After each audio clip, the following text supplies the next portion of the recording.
अस्सलाम वालेकुम dear students. आज के लेक्चर में हम लोग इलेक्ट्रॉनिक कॉन्फ़िगरेशन ऑफ एलिमेंट्स को और blocks of the periodic table को जो है वो स्टडी करेंगे। इससे पहले जैसा कि आपको मालूम है कि हम लोग historical background of periodic table को स्टडी कर चुके हैं और इसके साथ साथ हम लोगों ने इस चीज़ को भी स्टडी किया था कि आपके पास जो आप यानी ज़ाहिर है जब पीरियोडिक टेबल की डेवलपमेंट पढ़ी उसमें आप लोगों ने डिफरेंट साइंटिस्ट की कॉन्ट्रीब्यूशंस जो है वो पढ़ी, तो उसके बाद आप लोग एक फाइनली आप लोगों ने एक मॉडर्न पीरियोडिक टेबल तक जो है वो आप लोग जो है वो पहुंच गए। ठीक है, अब मॉडर्न पीरियोडिक टेबल को जब आप लोग देखते हैं तो वो बेसिकली क्या है, that is the tabular arrangement of all the elements on the basis of their atomic number जो है वो आपके पास है। ठीक है, अब टर्म जो एटॉमिक नंबर आपके पास होती है वो बेसिकली आपको किस चीज़ के बारे में इंफॉर्मेशन प्रोवाइड करती है, about the number of protons that are present within inside the nucleus of an atom. ठीक है, लेकिन ये भी चीज़ आपको जो है वो मालूम है कि आपके पास किसी भी, अगर आपको पता है कि एटम क्या होता है, न्यूट्रल होता है, जितना उसके अंदर नंबर ऑफ प्रोटॉन्स उसके न्यूक्लियस के अंदर रिजाइड कर रहे होते हैं उतने ही इलेक्ट्रॉन्स हमारे पास क्या कर रहे होते हैं, रिवॉल्व अराउंड कर रहे होते हैं किसी भी न्यूक्लियस के गिर्द। ठीक है, तो इलेक्ट्रॉनिक कॉन्फ़िगरेशन बेसिकली क्या होती है, that is the distribution of electrons in around the nucleus. यानी आप लोगों ने जब बोहर्स का एटॉमिक मॉडल पढ़ा था तो आप लोग ये कहते हैं कि एक सेंटर में न्यूक्लियस है, इलेक्ट्रॉन्स जो है वो क्या है, क्वांटाइज्ड एनर्जी, शेल्स के अंदर जो है वो क्या कर रहे हैं, कॉन्टिन्यूसली जो है वो रिवॉल्व करें।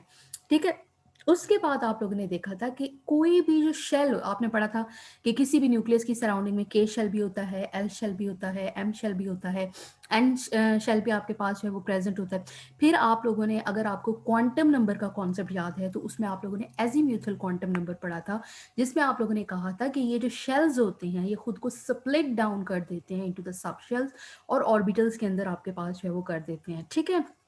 इसलिए जब आप लोग किसी भी एलिमेंट के इलेक्ट्रॉनिक कॉन्फ़िगरेशन को लिखते हैं तो आप लोग ये देखते हैं कि how these electrons are distributed into these orbitals. Like आप कहते हैं कि पहले 1s, यानी सबसे पहले 1s ऑर्बिटल की फिलिंग होती है, फिर 2s की होती है, फिर क्या होती है, 2p की आपके पास होती है। वही आपसे ये कहते हैं the electronic configuration of elements are related to their position in the periodic table. ठीक है, यानी किसी भी एलिमेंट्स की इलेक्ट्रॉनिक कॉन्फ़िगरेशन क्या होगी, उसमें इलेक्ट्रॉन की डिस्ट्रीब्यूशन कैसे होगी, वो डिपेंड करता है कि वो पीरियोडिक टेबल में किस साइड पे है, एस ब्लॉक का पार्ट है, वो पी ब्लॉक का पार्ट है, डी ब्लॉक का पार्ट है या एफ ब्लॉक का पार्ट है। ठीक है,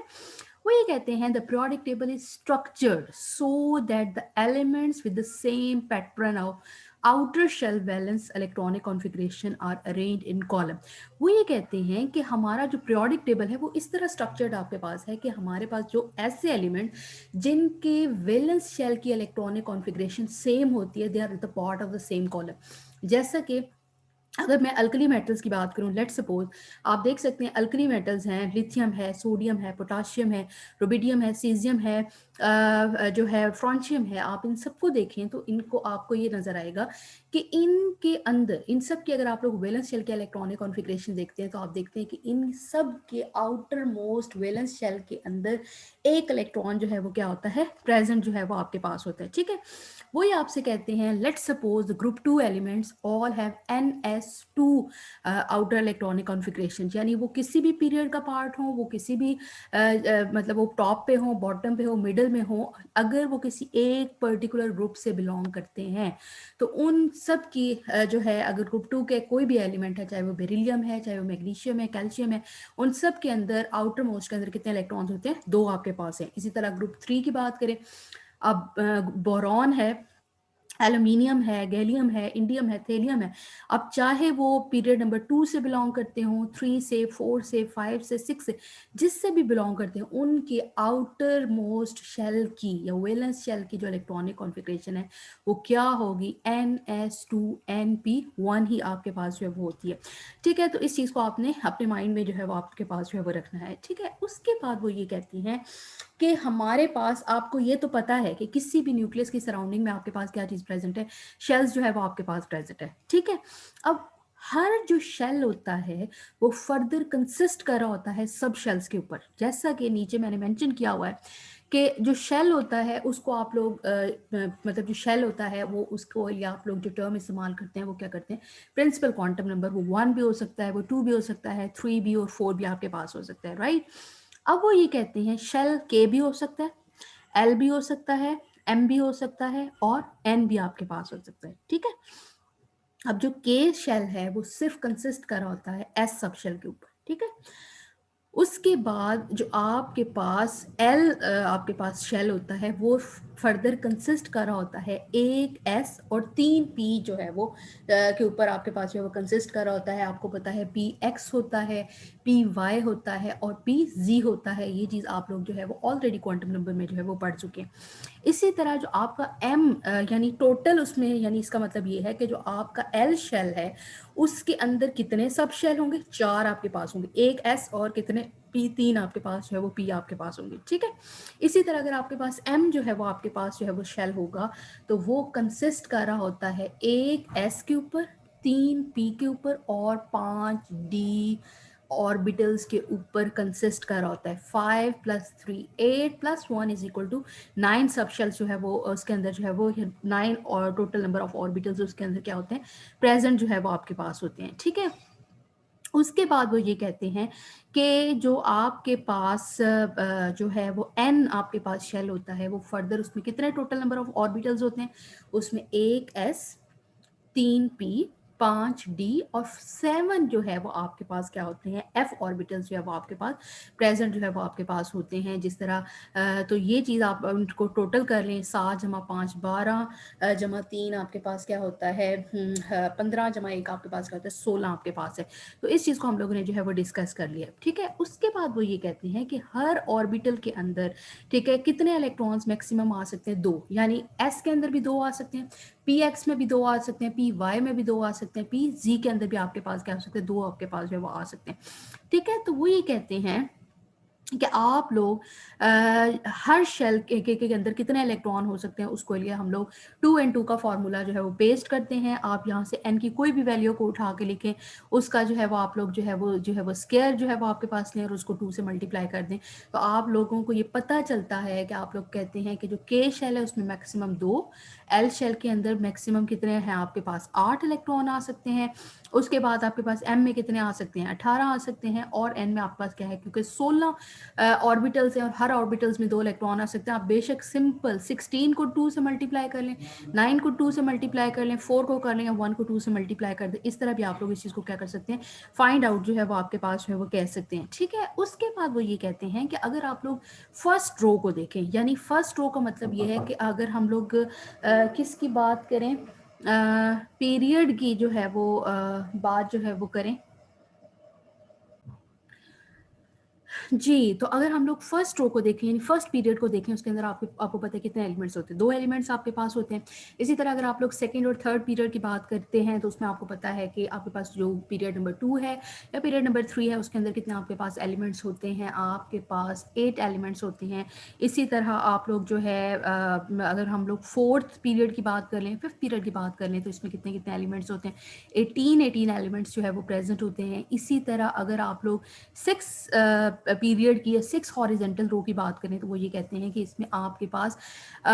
जो है टोटल 18 जो है वो आपको टॉप पे नज़र आ रहे हैं और इसी के अंदर जो लेंथेनाइड्स है आपके पास वो भी इंक्लूडेड होते हैं, तो वो कितने होते हैं, 14 एलिमेंट्स होते हैं। तो 18 जमा 14 यानी 32 एलिमेंट्स इसमें प्रेजेंट होते हैं। और जो आपको 7th हॉरिजेंटल रो नज़र आ रही है वो अब तो कंप्लीट है, लेकिन आपकी बुक्स में चूंकि वो उसको ये कंसिडर करें कि वो कंप्लीट जो है वो आपके पास नहीं जो है वो आपके पास है, तो इस चीज़ को भी आप लोगों ने अपने माइंड में जो है वो आपके पास रखना है, ठीक है। तो वो ये आपके पास कहते हैं कि ये जितनी भी आपके पास ऑब्जर्वेशन है, यानी आपने ये देखा कि इलेक्ट्रॉन्स जो है वो किसके अंदर जो है वो डिस्ट्रीब्यूटेड है, इन द ऑर्बिटल्स का पार्ट आपके पास है। और जब आप लोग किसी भी एलिमेंट के इलेक्ट्रॉनिक कॉन्फ़िगरेशन को देखते हैं तो आप लोग उसी ऑर्बिटल्स की फिलिंग को जो है वो आपके पास जो है वो देखते हैं कि फिलिंग में आप देखें, फिलिंग में कैसी फिलिंग होती है,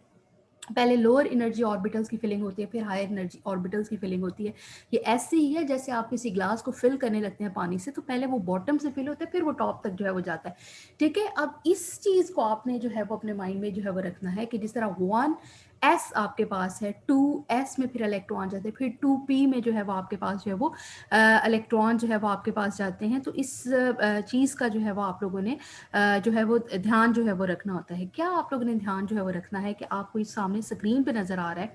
कि सबसे पहले 1s की फिलिंग होती है, फिर 2s की होती है, फिर 2p, फिर 3s की आपके पास होती है,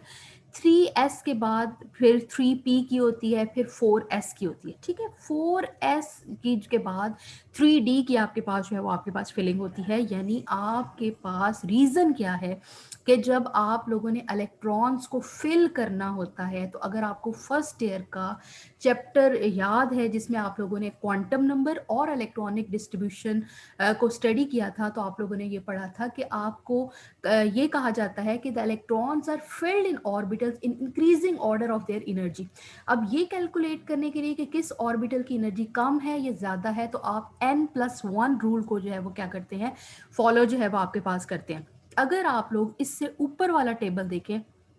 उसमें जो है वो ये कहते हैं कि आप n और जो उसका l है होता है, यानी आपके पास यानी प्रिंसिपल क्वांटम नंबर की वैल्यू और उसके जो है वो आपके पास एजीम्यूथल क्वांटम नंबर यानी जो सब शेल जिसमें इलेक्ट्रॉन्स रिजाइड कर रहे हैं उनकी वैल्यू को प्लस करते हैं, तो आपके पास एक वैल्यू आ जाती है। उस वैल्यू को जो है वो देखा जाता है। अब देखें 4s में जो है 4 है, जो n की वैल्यू है वो 4 है, जबकि s आपने पढ़ा था कि जो s होता है उसको हम लोग 0 का नंबर जो है वो क्या करते हैं, असाइन करते हैं। तो 4 + 0 कितना हो गया,